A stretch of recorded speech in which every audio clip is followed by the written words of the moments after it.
Sound take 7 action. Kumar Bhati ji, आपके पास आते हुए शरद पवार की ओर से एक बड़ा दावा किया गया। उन्होंने कहा मैंने ही पीएम से संवाद शुरू करने के लिए कहा था छात्रों से, और मेरे ही कहने पर शिक्षा मंत्री का इस्तीफा हुआ। पीएम से मैंने इस बारे में रिक्वेस्ट की थी। राजकुमार भाटी जी, तो क्या श्रेय लेने की सियासत भी अब शुरू हो गई है नेताओं के बीच, जो विरोधी दल है? जनता को आप मूर्ख समझना बंद कर दीजिए। इस प्रकार की बचकाना बातें किसी के गले नहीं उतरती, लोग मजाक उड़ाते हैं। नहीं, शरद पवार जी ने निश्चित तौर पर बात की होगी, लेकिन हर पार्टी का हर नेता ही प्रधानमंत्री से और सरकार से अपील कर रहा था कि शिक्षा मंत्री का इस्तीफा कराया जाए। इस सफलता के लिए मैं तो पूरे देश के छात्रों को, युवाओं को, जैन जी को और उनके अभिभावकों को बहुत बहुत बधाई और शुभकामनाएं देना चाहूँगा, और ख़ास तौर से इस बात के लिए उनका धन्यवाद व्यक्त करना चाहूँगा कि उन्होंने आंदोलन बहुत कायदे से चलाया, बहुत शांतिपूर्वक, बहुत अनुशासित तरीके से। जैसी अप्रिय घटनाएं हमारे पड़ोस में, श्रीलंका में, नेपाल में, बांग्लादेश में देखने को मिली, और इस देश में भी कुछ अराजक तत्व, मुझे कहने में कोई झिझक नहीं है इस बात की कि कुछ अराजक तत्व ऐसी अफवाहें भी उड़ा रहे थे कि जैन जी वही करेगी जो इन देशों में हुआ। हमारे देश का युवा उस मार्ग की तरफ नहीं गया। कुछ लोग पब्लिक के बीच खड़े होकर इस तरह के बयान भी दे रहे थे। राजकुमार भाटी जी, बिल्कुल सही बात है। कई ऐसे अराजक तत्व थे जो इसी तरह की भाषा बोल रहे थे वहाँ पर। चित्रा जी बोले प्लीज बोले। जी जी, बीच में ना बोल। जी जी जी जी जी, लेकिन वो बहुत नाम मात्र थे। जो लीड करने वाले लोग थे और जो युवा था हमारा, जो आंदोलनकारी था, वो सब बहुत अनुशासित तरीके से, रचनात्मक तरीके से आंदोलन को चला रहे थे।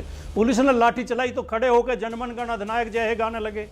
पुलिस ने वाटर कैनन चलाए तो वो डांस करने लगे। नारे भी कोई अभद्र नहीं लगाए गए। लेकिन कुछ अराजक तत्व ये अफवाह फैलाने की कोशिश कर रहे थे कि इसमें ऐसा ही होगा जैसा वहां हुआ। इससे हमें खुशी है, प्रसन्नता है, गर्व है कि इस देश में लोकतंत्र की जड़ें बहुत गहरी हैं। और यहाँ अरे हम तो फकीर आदमी हैं, झोला लेके चल पड़ेंगे जी। लोकतांत्रिक तरीके से समस्याएं सुलझ जाती हैं, इसके लिए सरकार भी बधाई की पात्र है। खुले दिल से मैं कहना चाहता हूं, चाहे देर से ही सही, सरकार ने भी अपना रुख बदला, उसके लिए वो भी। लेकिन चित्रा जी, मैं एक बात जरूर कहना चाहूंगा, जो प्रेम शुक्ला जी भाषा बोल रहे हैं, माफी के साथ, प्रेम शुक्ला जी की भाषा में अभी भी अकड़ दिखाई दे रही है। अभी भी ऐसा लगता है कि ये झुके बेशक हैं, बदले नहीं है। इन्होंने पैतरा बदला है, इरादा नहीं बदला है। अभी भी उन युवाओं को ये देशद्रोही बता रहे हैं, अभी भी उन्हें विदेशी हैंडल से उसके वो जोड़ रहे हैं। कोई 2-4 केस होंगे या कोई पड़ोसी देशों के लोग भी अगर समर्थन करने लगे किसी आंदोलन का, तो इसका अर्थ ये नहीं होता कि हमारे युवा देशद्रोही हो गए या हमारे युवा उनसे मदद ले रहे हैं। नहीं राजकुमार, आप क्रोनोलॉजी समझ लीजिए। भाटी जी, ये बात ये नहीं है। प्रेम शुक्ला जी की ओर से जो बातें कही गई और जो मैंने समझा, और लगातार चूंकि 4-4, 5-5 घंटे हम भी लगातार वो वीडियोस देख रहे थे जो जंतर मंतर आसपास से आ रहे थे। वहां पर कई ऐसे अराजक तत्व थे जो माहौल को बिगाड़ने में लगातार लगे रहे। कई ऐसे लड़कों के हाथों में, वो हमारे युवा नहीं हो सकते, वो अराजक तत्व थे जिनके हाथ में डंडे थे, डंडे पर कील लगी हुई थी। कई ऐसे नुकीले पत्थर के साथ वहां पर युवा पहुंचे और बकायदा वीडियो जारी करके उन्होंने बताया कि मैं ये पत्थर चलाऊंगा और फिर देखता हूं तो पुलिस वालों का क्या होगा। कई लोग ऐसे थे, 10 आईपीएस जख्मी हुए हैं बुरी तरह से। राजकुमार भाटी जी, बाकी पुलिस वालों को तो छोड़ ही दीजिए। केवल 10 सेकंड। बोलिए प्लीज बोलिए। दलाल चित्रा जी, मैंने जो पूरा आपके शो में बोला है, सकारात्मक बोला है। मैं आरोप नहीं लगा रहा हूं, लेकिन जिम्मेदारी के साथ ये कह रहा हूं कि खबरें ऐसी भी मिल रही हैं कि उनमें सरकारी पक्ष के लोग ही मिला दिए गए थे, घुसा दिए गए थे, जो सिविल वर्दी में बच्चों के ऊपर लाठी चला रहे थे, पथराव करते हुए भी देखे गए हैं। तो उनकी पहचान की जानी चाहिए। मुझे नहीं लगता कि वो आंदोलनकारी रहे होंगे, वो अराजक तत्व और शरारती तत्व रहे होंगे। किसने घुसाए हैं, इसकी गंभीरता से जांच के होनी चाहिए। ये बिल्कुल जिम्मेदारी के साथ कह सकता हूं कि आम जो आंदोलनकारी थे वो अराजक नहीं थे, वो अराजक जांच होना चाहिए। बिल्कुल सही बात। आप मुझे क्रेडिट नहीं चाहिए। आंदोलन हुआ था, उसके बाद देश में एक नई तरह की राजनीति देखने को मिली। ऋतुराज झा जी, क्या इसके बाद भी देश की राजनीति अब पलट गई है? क्या कॉकरोच जनता पार्टी ने एक नई तरह की सियासत को भी, हालांकि ये युवा हैं, अभी इस तरह की बात कहना जल्दबाजी होगी, लेकिन आप लोग भी जब आंदोलन कर रहे थे तो इस तरह की खबरें लगातार सामने आती थी कि अब आगे क्या होगा, क्या केजरीवाल पार्टी बनाएंगे या नहीं बनाएंगे, और फाइनली उनको बनाना पड़ा क्योंकि 15 मई को सीजीआई जस्टिस सूर्यकांत ने बेरोजगार युवाओं को कहा कि कॉकरोच की तरह हर जगह फैल जाते हैं, और 16 मई को अभिजीत दीपके ने कॉकरोच जनता पार्टी के नाम से ये सोशल मीडिया मूवमेंट शुरू किया और देखते ही देखते फिर नीट परीक्षा के बाद क्या हालात बने और उसके बाद आज उसकी जीत भी हम देख रहे हैं। दीप्ति की ओर से यह भी कहा गया कि कॉकरोच एक बार घुसता है तो फिर निकलता नहीं है। तो ये चुनौती सिर्फ बीजेपी के लिए नहीं, बाकी लोगों के लिए भी होगी।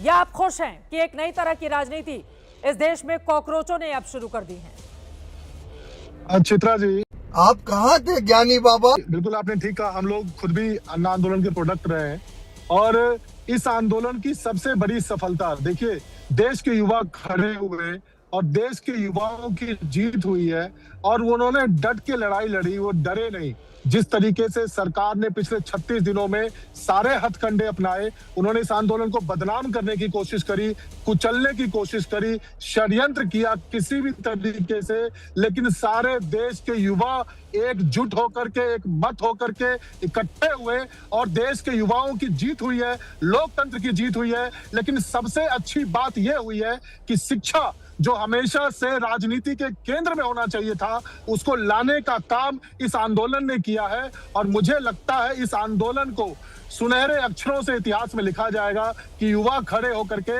एक अकाउंटेबिलिटी, एक रिस्पॉन्सिबिलिटी फिक्स करी है। ये बात केवल धर्मेंद्र प्रधान की, ये बड़ी अच्छी बात कही आप, इस्तीफे की नहीं है चित्रा जी। अब हर मंत्री वो डरेगा कि आगे कोई पेपर लीक होगा तो देश का युवा फिर से खड़ा होगा। एक डर होना चाहिए। लोकतंत्र में लोग नेताओं को चुनते हैं, पार्टियों को चुनते हैं। जब तक उनके अंदर में अकाउंटेबिलिटी रहेगी, रिस्पॉन्सिबिलिटी रहेगी, तभी जाकर के सही दिशा में काम होगा।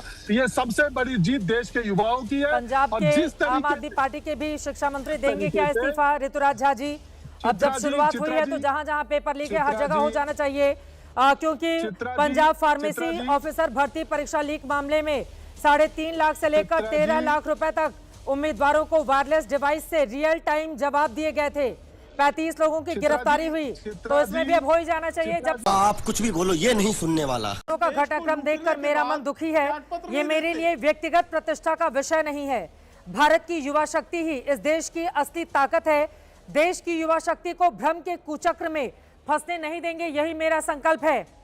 प्रियंका गुप्ता जी, नैतिक आधार पर प्रधान का इस्तीफा। उन्होंने कहा कि बच्चों को किसी के कुचक्र में नहीं फंसने देंगे। ये झूठ है, झूठ है, झूठ है। देखिए, आज जिन्हें बच्चे कह रहे हैं, जिन्हें ये कह रहे हैं कि विद्यार्थी हैं, हम उनके साथ हैं, कल तक वो क्या थे? वो उपद्रवी थे, वो विदेशी ताकतें थीं, वो अराजक थे। आज मतलब भारतीय जनता पार्टी के प्रवक्ता थोड़ा मतलब दर्द हो रहा होगा ये सब कुछ कहने में, क्योंकि कल तक तो उनको गरिया रहे थे बैठ के, आज यहाँ पर उनकी बड़ाई कर रहे हैं, उनके साथ में खड़े हैं। तो वास्तविकता ये है कि आज छात्रों का संघर्ष जो है वो ऐतिहासिक है और आज ये साबित करता है कि शांतिपूर्ण ढंग से भी अगर अपनी बात रखी जाए तो सरकारें जो तानाशाह है उन्हें झुकना पड़ता है, क्योंकि ये देश संविधान से चलता है। इसलिए हकीकत यह है कि आज भारतीय जनता पार्टी और इनके नेता जो भी बयानबाजी इन्होंने की, चाहे इन्होंने भेड़िए कहा, चाहे पत्थरबाज कहा, चाहे टट्टू कहा, चाहे दहशतगर्द कहा, आज वो सब माफी मांगनी चाहिए। और हर प्रवक्ता को इस बोलना भी हूँ, क्या करिए बोल।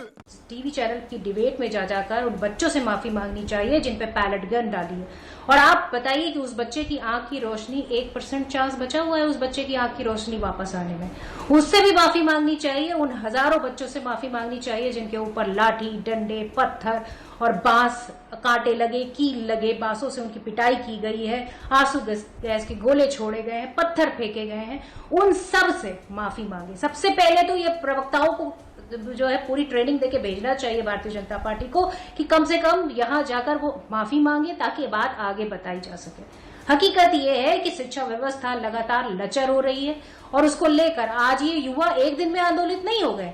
लगातार परीक्षाएं लीक होती रही, जिनको सजा मिलनी चाहिए वो विधायक बन के बैठे हैं। उत्तर प्रदेश में भी आज ये हाल है कि इनके 2 विधायक हैं जो पेपर लीक में पूरी तरीके से जुड़े हुए हैं, पर फिर भी वो विधायक के पोस्ट पर बने हुए हैं, लेकिन कोई उनको हटा नहीं रहा। उनके नाम भी मैं बता देती हूँ क्या है।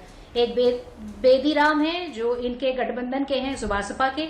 एक विपुल देव हैं जो निषाद पार्टी के हैं। इन्हीं के गठबंधन के, पूछिए इनसे करवाली बेइज्जती, कब रिजाइन देंगे वो, कब उनको अपने पार्टी से निकालेंगे बाहर? नहीं निकालेंगे ना। ये पूछ रहे हैं कर्नाटक में, अरे कौन सा पेपर लीक हुआ, जरा ये भी बता दीजिए। हमारी सरकारें जहां जहां है कोई पेपर लीक नहीं हुआ, ये झूठ परोसना बंद करें। चलिए मैं हकीकत ये बीजेपी है की कि प्रतिक्रिया ले लेती हूँ। भाई मजा आया, खत्म। Bye bye, tata, good bye, गया।